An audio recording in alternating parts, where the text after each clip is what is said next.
शुभ नामे जागे, तब शुभ से मांगे, गाहे तब जय गाथा, जन गण मंगल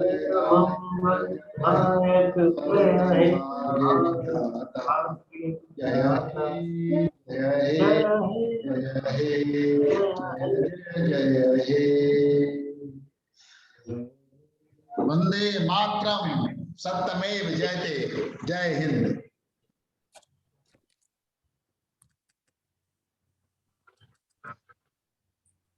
आज 11 अप्रैल 2021 को बाल संसद की मीटिंग में आप सब लोगों का स्वागत है। आज हम लोग का बाल संसद मीटिंग में आज का जो हम लोग का टॉपिक है वो है राइट टू फ्रीडम, स्वतंत्रता का अधिकार। पिछले टॉपिक में भी हम लोगों ने राइट टू फ्रीडम के बारे में एक ओवरव्यू लिया था। आज भी हम लोग अभी ओवरव्यू ही लेंगे, क्योंकि अभी सारे पार्टिसिपेंट नहीं आ पा रहे हैं, सब लोगों का एग्जाम कंप्लीट नहीं हुआ है, इसलिए हम एक ओवरव्यू पर हम लोग सब लोग चर्चा करेंगे आज राइट टू फ्रीडम में, और अपने अपने विचार रखेंगे राइट टू फ्रीडम पे। तो मैं कुमार सौर्य से अनुरोध करता हूं कि राइट टू फ्रीडम के बारे में अपने विचार रखें।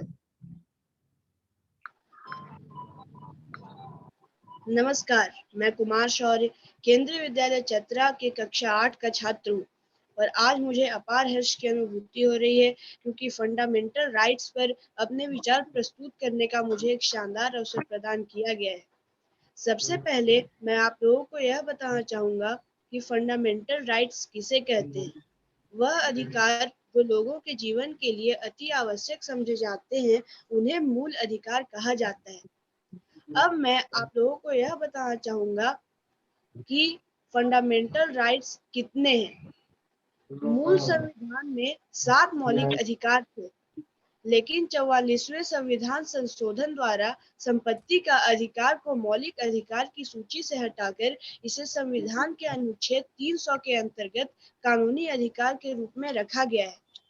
अब हम बात करेंगे कि भारतीय नागरिकों को कितने मौलिक अधिकार प्राप्त हैं।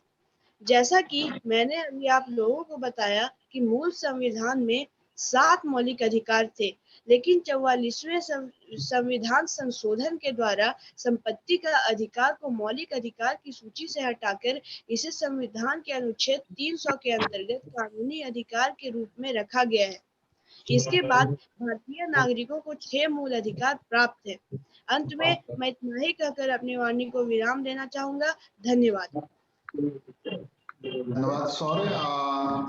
आज फंडामेंटल राइट में आज हम लोग जो पार्टिकुलर पिछली बार हम लोगों ने समता का अधिकार पर हम लोगों ने चर्चा किया था, आज हम लोग स्वतंत्रता के अधिकार पर चर्चा कर रहे हैं। स्वतंत्रता के अधिकार के बारे में हम लोग कॉन्स्टिट्यूशनल प्रोविजन को पिछली बार देखा था, आज भी वो रिपीट होगा कि क्या क्या कॉन्स्टिट्यूशन में कौन कौन से स्वतंत्रता के अधिकार हैं, और वो हमारे लिए मतलब कहते हैं अधिकार में है कि देखो अधिकार तो बहुत तरह के अधिकार हो सकते हैं।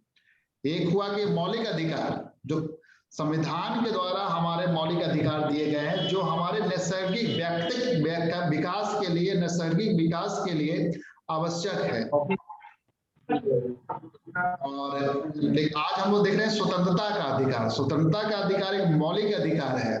स्वतंत्रता का अधिकार मौलिक अधिकार है। इसके अंदर जो अधिकार है, अभी हम लोग आभा से अभी मैं अनुरोध करूंगा कि अब आभा अपने विचार रखें, उसके बाद हम लोग सारा लोग डिस्कस करेंगे इसके बारे में। आज हम राइट टू फ्रीडम के बारे में डिस्कस करेंगे। राइट टू फ्रीडम को आर्टिकल 19 से 22 के बीच में रखा गया है और इसे बेडरॉक ऑफ इंडियन कॉन्स्टिट्यूशन भी कहते हैं। और स्टार्टिंग में इसमें है आर्टिकल 19। आर्टिकल 19 में 6 राइट्स रखे गए हैं, जिसमें पहला है right to freedom of speech and expression, यानी कि हम जो भी है वो खुल के कह सकते हैं, उसको एक्सप्रेस कर सकते हैं, अपने आइडियाज को, अपने व्यूज को। लेकिन बस यही शर्त है कि वो ये हेट स्पीच नहीं होना चाहिए, मतलब वो ये किसी का बुराई नहीं कर सकते हैं हम लोग।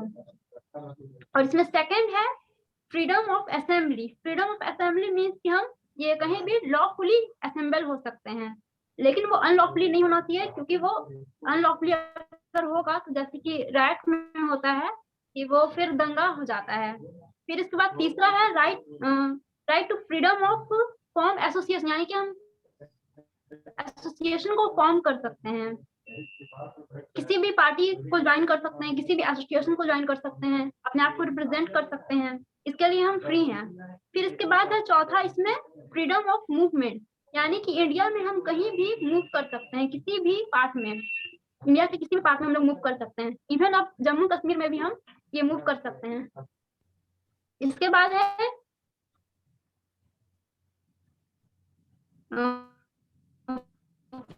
पे सकते हैं कहीं इंडिया में। इसके बाद फिर है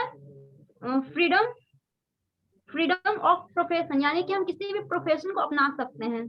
ऐसा कोई नहीं हम लोग को रोक सकता है कि हम पर्टिकुलर इस प्रोफेशन में ना जाए या फिर दूसरे प्रोफेशन में ना जाए, हम लोग किसी भी प्रोफेशन को ज्वाइन कर सकते हैं। और इसमें ये केरला हाई कोर्ट का एक जजमेंट भी आया था जिसमें जिसमें इसी के फ्रीडम के रिगार्डिंग ये फ्रीडम टू एक्सेस इंटरनेट को भी इसमें जोड़ा गया है। हाई कोर्ट का ये रूलिंग आया था, केरला हाई कोर्ट का, और फिर इसको ये सुप्रीम कोर्ट भी इसमें अपना आगे वर्डिक्ट देता है।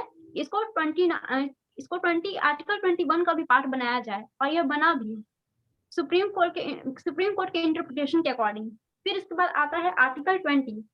आर्टिकल 20 में है protection in respect of conviction for offences, यानी कि अगर हम लोग कोई भी ऑफेंस करते हैं तो उसके अकॉर्डिंग हम लोग को प्रोटेक्शन दिया जाता है। और इसमें बेसिकली 3 क्लाउज है। पहला है एक्स पोस्ट फैक्टो लॉ को, यानी कि अगर कोई भी पर्सन है, अगर वो कोई क्राइम करता है तो उसको जो सजा जो होता है वो एग्जिस्टिंग लॉ के हिसाब से ही मिलेगा, उसके लिए कोई स्पेशल लॉ बना करके नहीं इन लोगों को पनिशमेंट दिया जा सकता है। और इसका सेकंड सब क्लॉज है डबल जियोपार्डी का। डबल जियोपार्डी में ये होता है कि अगर सेम नेचर का ऑफेंस है, जैसे कि कोई मर्डर किया, तो कोई एक मर्डर करे या 2 मर्डर करे, पनिशमेंट सेम है, ये लाइफ इम्प्रिजमेंट का या फिर डेथ पेनल्टी बहुत सारे केसेस में। तो सेम नेचर ऑफ ऑफेंस के लिए पनिशमेंट भी सेम ही होता है। फिर इसके बाद है इसका थर्ड क्लाउज में सेल्फ इंक्रिमिनेशन के बारे में, कि कोई भी ये अभियुक्त है, यानी कोई भी ये एक्यूज्ड है, वो लोग अपने खुद के खिलाफ गवाही नहीं दे सकता है, वो ऐसा नहीं कर सकता कि वो खुद को ही फंसा दे, इसका भी उसको फ्रीडम है। फिर इसके बाद आता है आर्टिकल 21। आर्टिकल 21 है right to life and personal liberty, और ये इसका स्कोप बहुत ही वाइड है, ये बहुत बड़ा है इसमें, क्योंकि बहुत सारे आर्टिकल और भी सुप्रीम कोर्ट इंटरप्रिटेशन के द्वारा आते हैं। जैसे कि इसमें एक बार इंटरप्रिटेशन करके अमेंडमेंट के थ्रू आया था इसमें आर्टिकल 21A, जिसमें है कि राइट टू एजुकेशन, यानी कि हम लोग एजुकेशन को कंपलसरी कर दिया गया था। एजुकेशन कंपलसरी है, मतलब जो भी 6 से 14 ईयर्स के चाइल्ड हैं वो लोग को फ्री एंड कंपलसरी एजुकेशन मिलेगा। फिर इसके बाद है आर्टिकल 22। आर्टिकल 22 में है protection against arrest and detention in certain cases. इसमें कुछ केसेस में हम लोग को प्रोटेक्शन मिलता है, डिटेंशन, ये प्रिवेंटिव डिटेंशन के हिसाब से ये कह रहा है। और इसका अगर हम प्रैक्टिकल एस्पेक्ट्स को देखें तो अभी भी बहुत सारे प्रिजनर के बारे में हम लोग कहते हैं, प्रिजनर्स राइट के बारे में हम लोग चर्चा करते हैं। जैसे कि अगर कोई भी प्रिजनर है तो उन लोग को भी कुछ राइट्स दिए गए हैं जिससे उनका पर्सनल लाइफ और लिबर्टी जो है वो हार्म ना हो। और इसी के साथ वो लोग को राइट टू एजुकेशन का भी हक दिया गया है। कोई भी प्रिजनर है वो लोग ये कहीं भी है, यानी जेल से भी वो लोग पढ़ सकते हैं, वो लोग एग्जाम दे सकते हैं ओपन यूनिवर्सिटीज वगैरह से। और फिलहाल तो इसमें यही है। धन्यवाद। धन्यवाद आभा ने एक ओवरव्यू किया पूरा कॉन्स्टिट्यूशन का, और स्पेशली हम लोगों ने पिछली बार डिसाइड किया था कि इस बार ज्यादा हम लोग लीगल सेक्शन पर ज्यादा जोर देंगे। मैं राजेश जी से अनुरोध करूंगा कि वो राइट टू फ्रीडम पर अपने विचार रखें।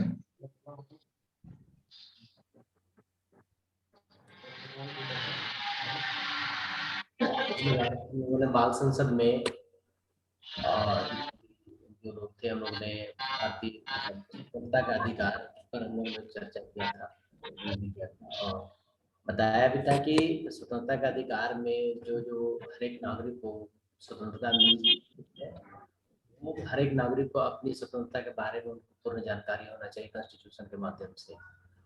इनको क्या क्या दिया गया है हम लोग पिछले बार में भी, जैसे हम लोगों ने बताया भी था कि स्वतंत्रता का अधिकार जो है अनुच्छेद में 19 से 22 तक में वर्णित है। इसका अनुच्छेद 19 में भी अधिकार की रक्षा प्रदान करता है। अनुच्छेद 19 जो है उसमें 6 अधिकार की रक्षा प्रदान करता है, उसको 6 कैटेगरी में बांटा गया है।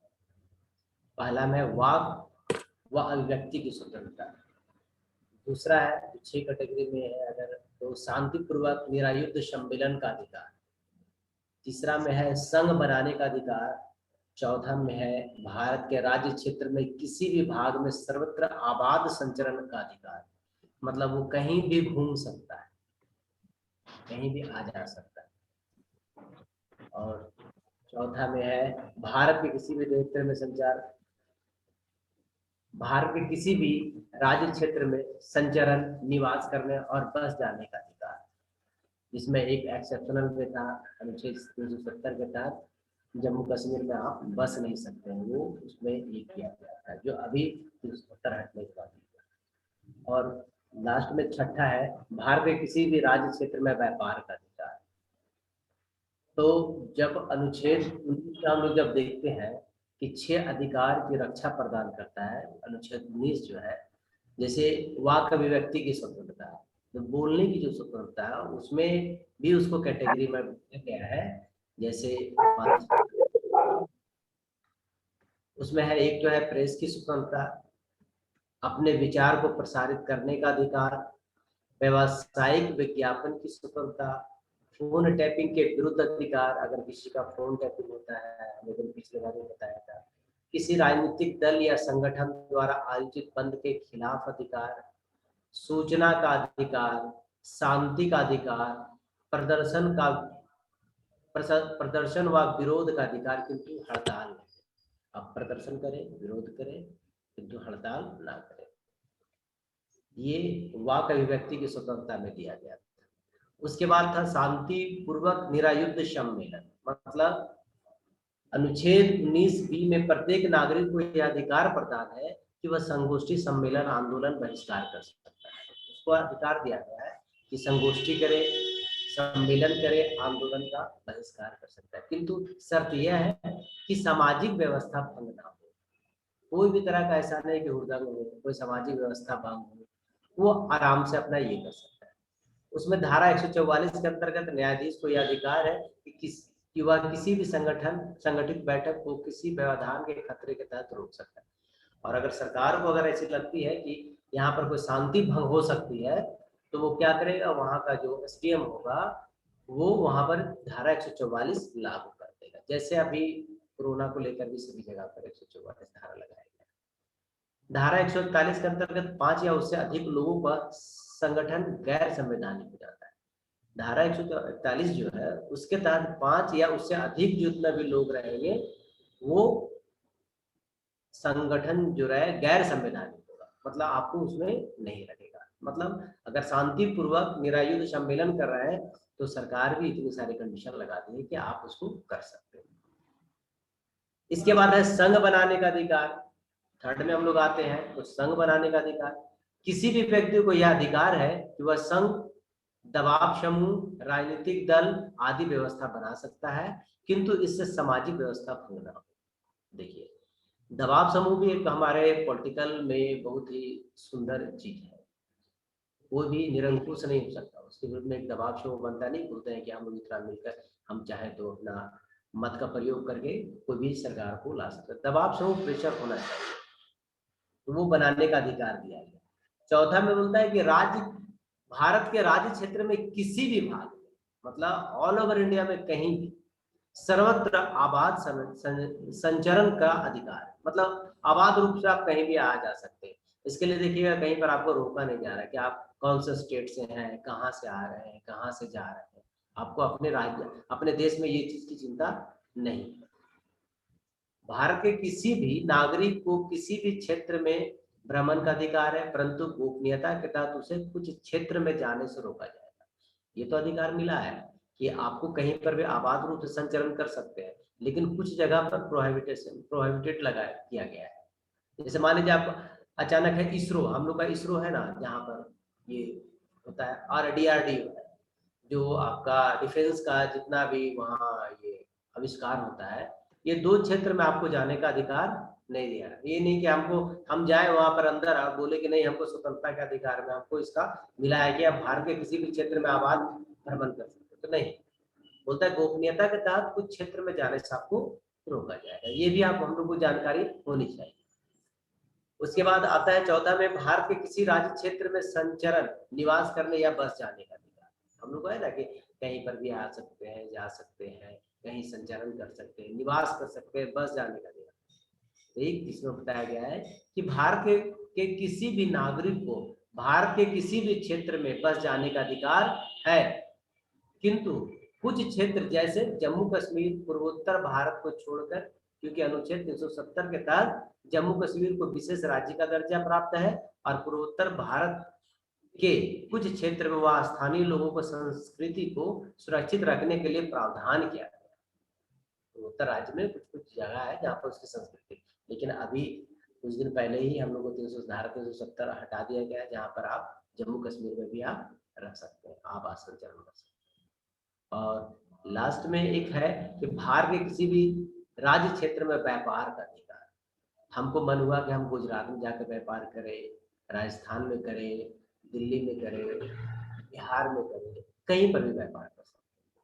ये हमारे कॉन्स्टिट्यूशन में इसको मिली थी, अधिकार प्राप्त है कि भारत के किसी भी नागरिक को भारत के किसी भी क्षेत्र में व्यापार करने का अधिकार है, किंतु कुछ क्षेत्र जैसे जम्मू कश्मीर, पूर्वोत्तर भारत को छोड़कर अनुच्छेद 370 जो विशेष राज्य का जो दर्जा दिया गया वहां पर छोड़कर आप बाकी सभी जगह आप कर सकते हैं।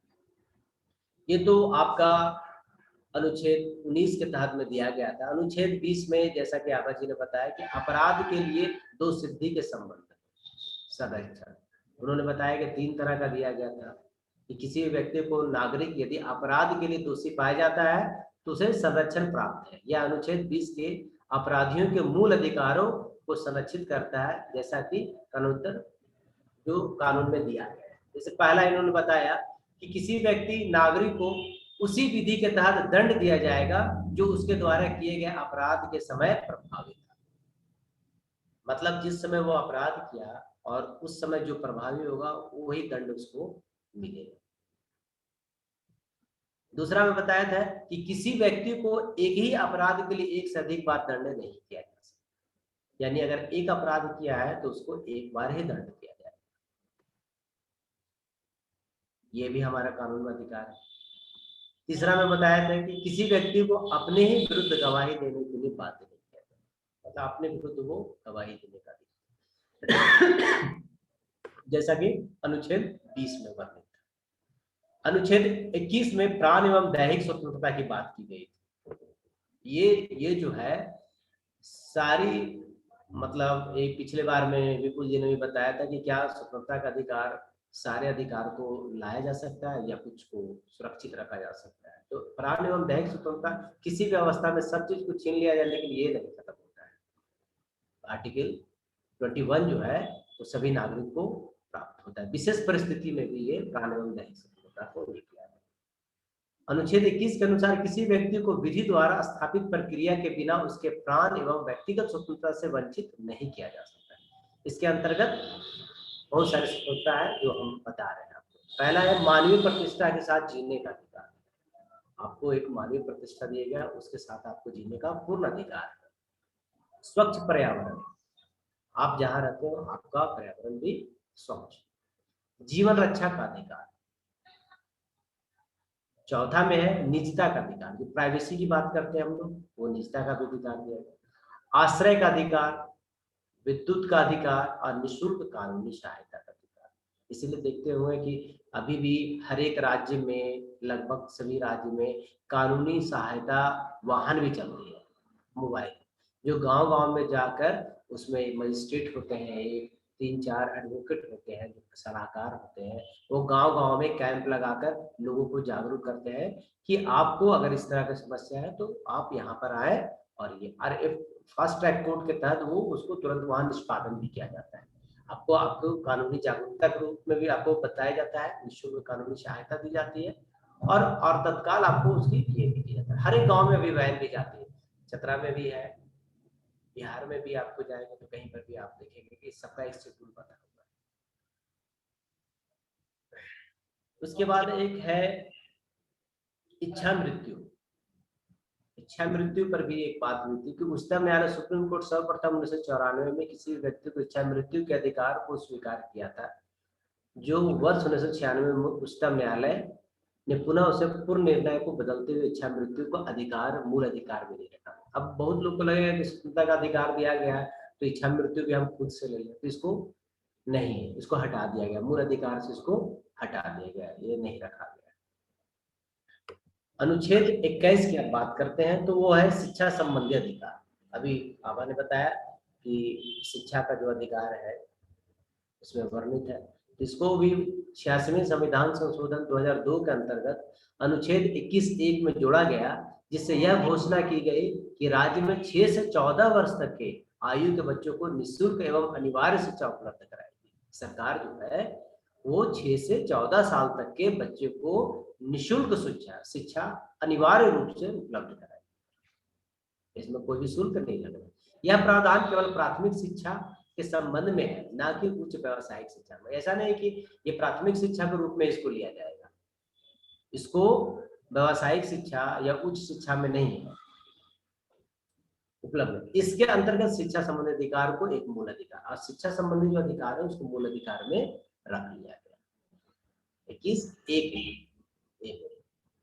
अब आते हैं हम लोग अनुच्छेद 22 जो निरोध व गिरफ्तारी के संबंध। इसमें भी हम लोगों ने बताया था कि दंड विषय कठोर है, निवारक है।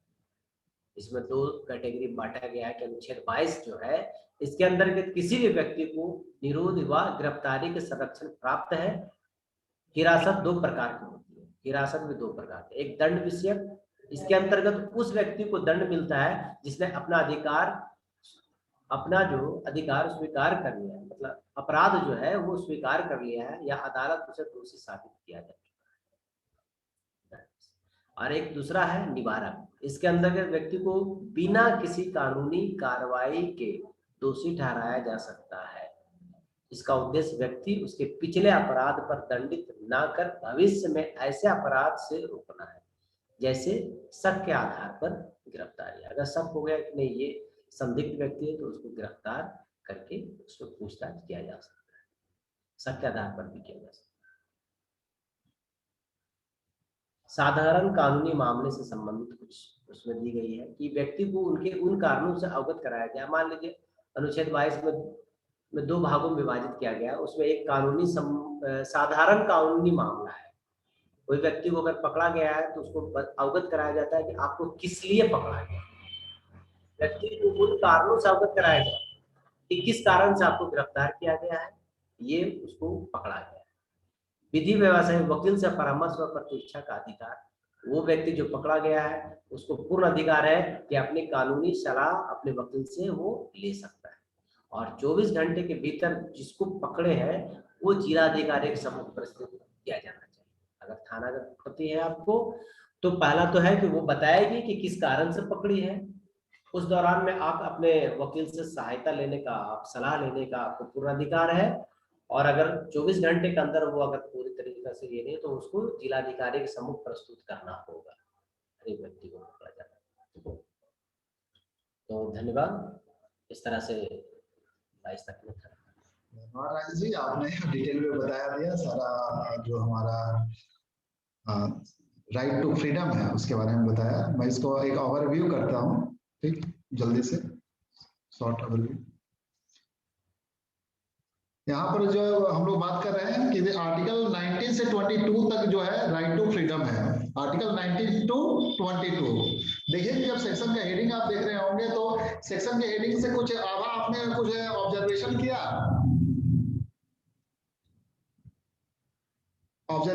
सेक्शन के हेडिंग से, आर्टिकल के हेडिंग से, आर्टिकल 18 से, आर्टिकल की हेडिंग से बहुत जगह वर्ड आ रहा होगा प्रोटेक्शन और कहीं जगह वर्ड आ रहा होगा राइट, ठीक है। जैसे कि आप देख रहे हो 19 देख रहे होंगे तो 19 में गारंटी देती है, स्टेट गारंटी देती है, प्रोटेक्ट करती है। 6th type of the right speech, expression, assembly, association, movement, residence and profession.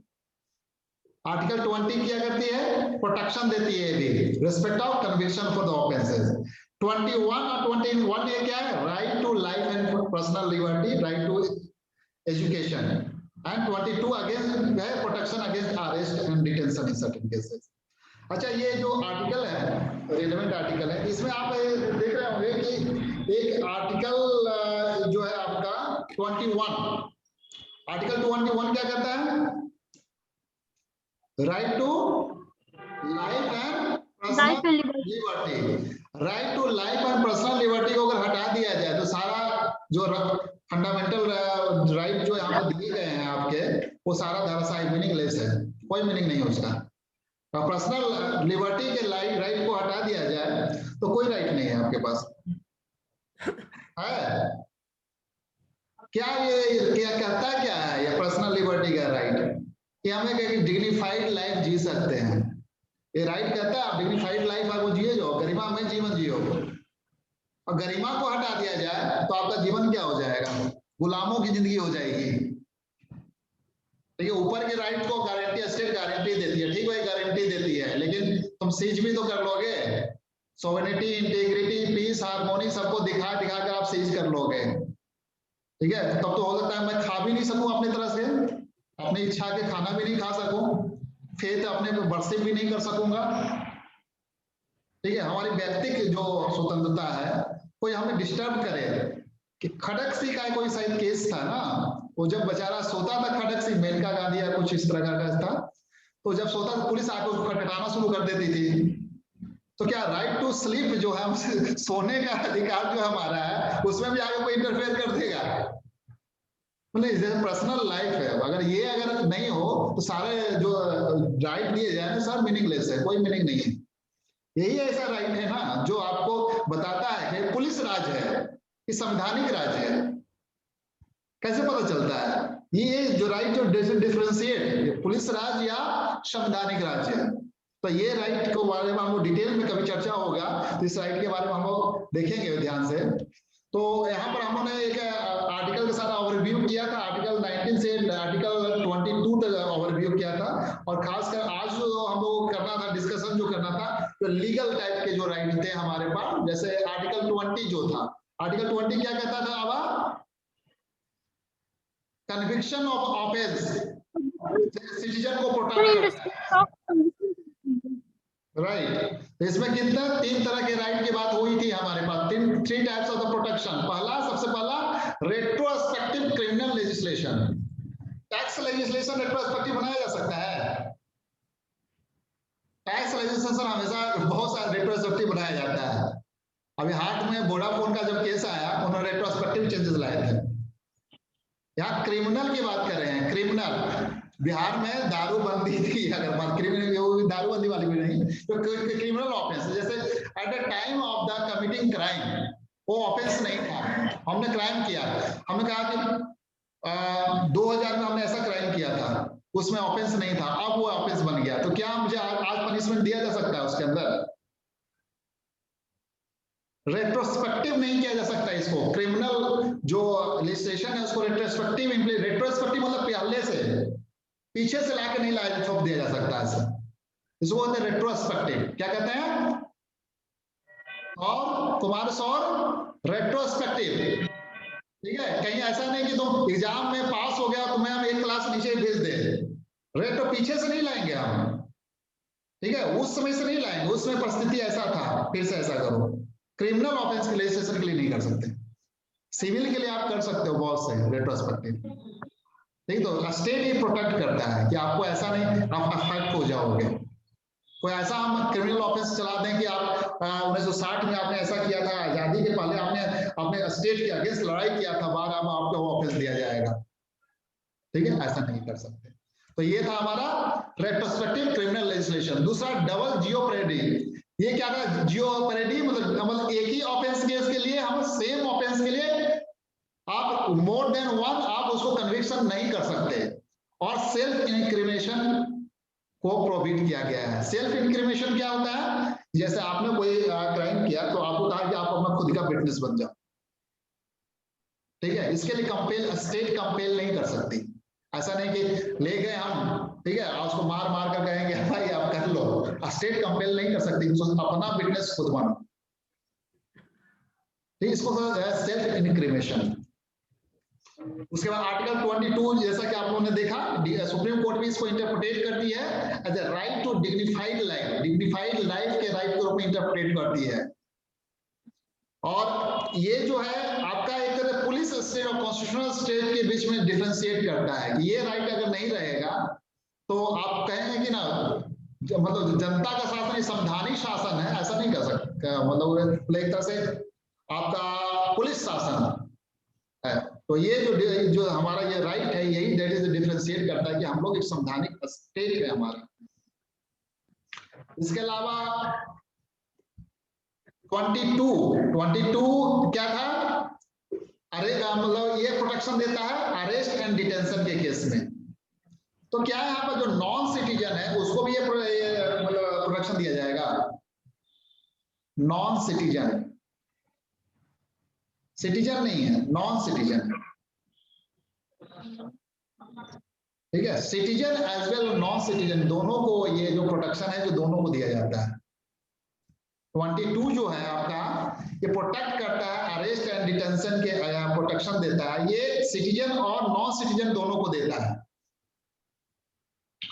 ये इंडिविजुअल को क्या है, प्रोसीजरल सेफगार्ड देता है कि अगर अरेस्ट होते हो तो क्या प्रोसीजर आपको फॉलो करना चाहिए।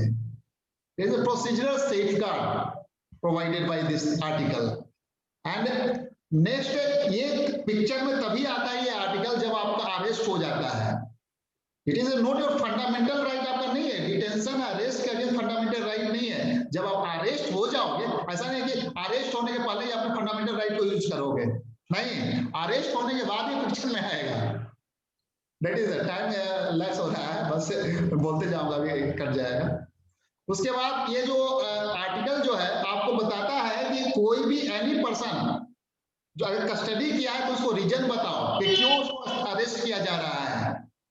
उसको एडवोकेट से कंसल्ट करने का राइट है और उसको मजिस्ट्रेट, जुडिशियल मजिस्ट्रेट के सामने विदिन 24 आवर्स उसको प्रेजेंट करना है, प्रोड्यूस करना होता है। और उसका जो जुडिशियल मजिस्ट्रेट जितना पीरियड के डिटरमाइन करेगा कस्टडी, उससे ज्यादा के लिए उसको अरेस्ट नहीं किया जा सकता, ठीक है। लेकिन ये अप्लीकेबल नहीं होता है जहां पर कोई दुश्मन कंट्री का कोई लोग आ गया है तो उस पर ही अप्लीकेबल नहीं होगा। और दूसरा जो है people arrested under preventive detention law, मतलब अगर कोई चीज बचाना है, जैसे कोरोना हो रहा है, भीड़ लगा रहे तो वहां से हम उसको खींच के लेके आ गए, अरेस्ट कर दिया, ठीक है। तो प्रिवेंटिव के अगर कोई लॉ है तो प्रिवेंटिव लॉ के अगेंस्ट सेफगार्ड करता है।